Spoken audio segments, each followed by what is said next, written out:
So training camp is officially about to be rolling in Baltimore, and with it comes a wave of updates and a ton of intrigue surrounding a Ravens roster that's arguably one of the most loaded groups in the NFL right now. From contract updates to elite player rankings to legitimate questions about whether this team can finally break through in January, there's a lot to unpack. So let's dig in and sort through all the real takeaways from the latest camp updates and surrounding storylines with this team. But before I begin, real quick, I would really appreciate it if you all would do me a big favor, smash that like and subscribe button because your support truly means the world.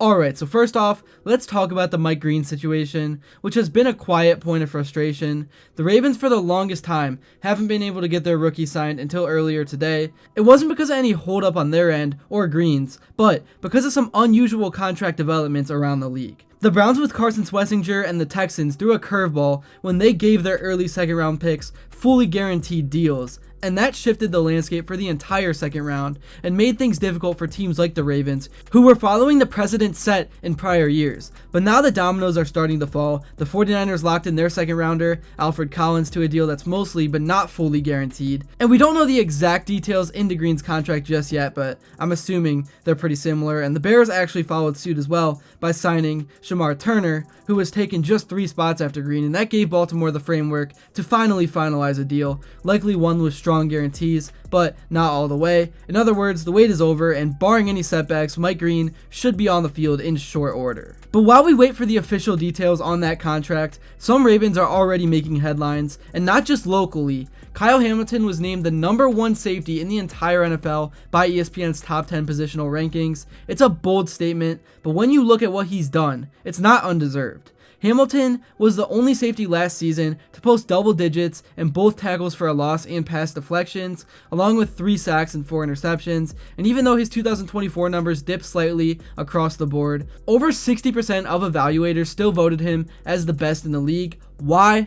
Because his value goes beyond just numbers. Hamilton's versatility is elite. He lined up everywhere from free safety to slot corner to hybrid linebacker. His ability to impact the game from so many alignments gives Baltimore a chess piece that very few teams have on the back end. One AFC executive tried to brush it off by calling him scheme specific, saying he lacks elite coverage skills and range. But if you watch Hamilton on tape, that critique doesn't hold much water, doesn't hold much weight, because he's a problem for any offense. He's a matchup eraser, a tone setter, and one of the most valuable defenders in the league, period. Now, if Hamilton is Baltimore's most versatile weapon on defense, then Lamar Jackson remains their most dangerous on offense. And the conversation around him continues to be full of double standards. There's this bizarre media narrative where Lamar is constantly held to a higher standard than other quarterbacks, especially someone like Josh Allen. If the Ravens don't win a Super Bowl, it's talked about like an indictment of Lamar's entire career. Meanwhile, Baltimore keeps falling short year after year, and Allen rarely faces that same level of scrutiny.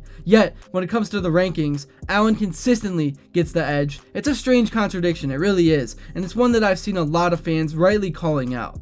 But Lamar doesn't seem to be worried about the outside noise. The team around him might be the best supporting cast that he's ever had, and there's legitimate buzz about how much more explosive this offense could be in 2025.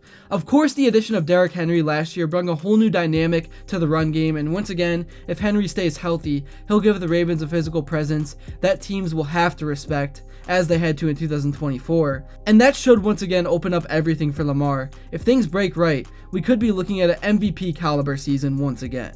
It's ambitious, but think about it. Lamar for MVP, Derrick Henry as an Offensive Player of the Year candidate, Kyle Hamilton for Defensive Player of the Year, and one of the rookies like Malachi Starks or Mike Green for Defensive Rookie of the Year. Even Tyler Linderbaum could be in the mix now that the league has a new award for linemen. The pieces are in place. And that brings us to the coaching staff, because as loaded as this roster is, the pressure is absolutely on. There are no more excuses. Baltimore has had strong teams in recent years and still failed to get over the hump in the playoffs. If this version of the Ravens falls short again, the question has to be asked.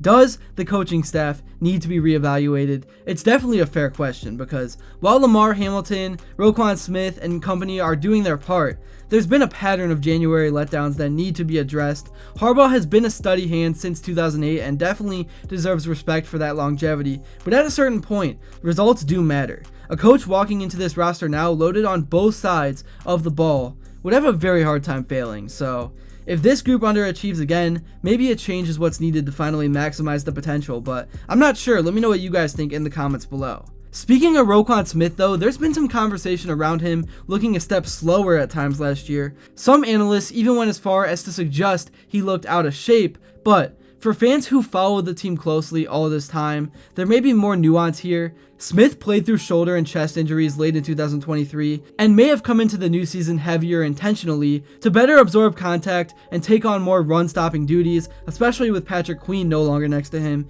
It's an interesting theory, but the key thing to watch in camp is whether Roquan shows up leaner this time around. If he's trimmed down a bit, it could be a sign that he's ready to return to a more versatile role, one that emphasizes both coverage and downhill physicality. Either way though, he's still the heart of this defense, and his ability to adjust to what the unit needs from him will be critical. On the rookie front, Mike Green getting signed is obviously a big thing. He really could be an immediate contributor, possibly even a candidate for Defensive Rookie of the Year if the production is there. Malachi Starks is another intriguing name that I already mentioned, and both guys will be players to watch during the preseason especially. The Ravens did a great job in this draft in my opinion, and those new additions paired with key veterans give this team a perfect mix of experience and upside. As always, availability and development will determine who cracks the actual rotation, but Baltimore has the depth and flexibility to withstand some early bumps, and there's going to be those. The NFL season is a roller coaster. There's also a new level of expectation across the board. The pressure isn't just on Lamar or the defense or the front office, it's on everyone. This team is built to win now, the line is strong, the pass catchers are deep, the backfield has a proven workhorse, and the secondary is as dynamic as any in the league. And unlike past years, there's no glaring weak spot. You can make a case that this is Baltimore's best chance at a Super Bowl run in the Lamar Jackson era. They just have to finish. And if they do, this season could be one for the history books, not just for team success, but for individual accolades as well. And if they don't, the fallout could be harsh. The team might get blown up. There's too much talent on this roster to justify another early exit, and there's too much history with this coaching staff to avoid harsh conversations if it happens again, that he said. Yeah, I feel like just bonding with my guys to help us out a lot more, just on the field, just picking each other's brain, being around each other a lot more. We'll probably know what one of us is thinking ahead, like we on the field, something going on. He already know what I'm thinking. I don't got to say too much, Look over there. I got D-Hop now. Bait, these guys, they know what I'm thinking without me saying too much. And that's bonding off the field, so that's why I want to get my guys together. Just things like that, small things like that. That's really all I got for this video. Thank you all so much if you made it to this point. And if you enjoyed and haven't yet, please be sure to drop a like and subscribe, because your support truly does mean the world. And also let me know what you would like to see next. And until then, I will see you all later.